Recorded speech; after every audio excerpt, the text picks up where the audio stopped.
ये एक पांडा शावक है जो अभी अभी अपनी गुफा से निकला है। इस समय वह अपनी टेढ़ी मेढ़ी चाल से आगे बढ़ रहा है। उसे नहीं पता था कि वह जिस दुनिया में रहता है वह इतनी सुंदर है। यहाँ उसके अलावा इतने सारे दोस्ताना पड़ोसी भी हैं। यहाँ का भोजन हर जगह बिखरा हुआ है। बांस दुनिया में सबसे तेजी से बढ़ने वाला पौधा है। एक दिन में यह लगभग 1 मीटर बढ़ सकता है और यह बहुत तेजी से फैलता है। आपको बस एक बांस का पौधा लगाना है और आपको एक बांस का जंगल मिल जाएगा। इसलिए जंगली पांडाओं का भोजन कभी कमी नहीं होती। आपको भी चिंता करने की जरूरत नहीं है।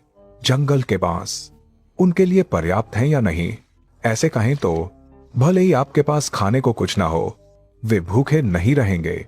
वरना ये पांडा मां इतने निश्चिंत होकर इस 2 हफ्ते के शावक के पास नहीं रहती।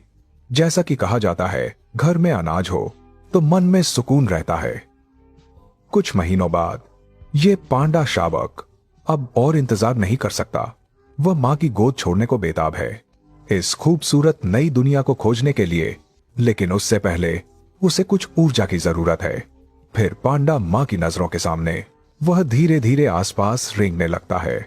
भले ही उसने कुल मिलाकर कुछ कदम ही उठाए, लेकिन उसने बहुत कुछ देख लिया और काफी अनुभव प्राप्त कर लिया। जब इस छोटे शावक को फिर से देखा गया, वह काफी बड़ा हो चुका था और अब वह अपनी मां की तरह नरम बांस की टहनियां चबाने लगा था। अनजाने में ही वह बड़ा हो गया था। अब पांडा मां को काफी राहत मिली थी।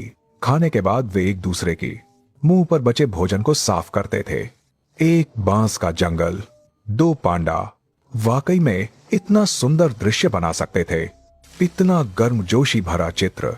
कहा जाता है कि जंगली जानवरों के लिए बच्चे पालना कितना मुश्किल होता है, लेकिन ये पांडा मां इतनी आसानी से कैसे कर लेती है।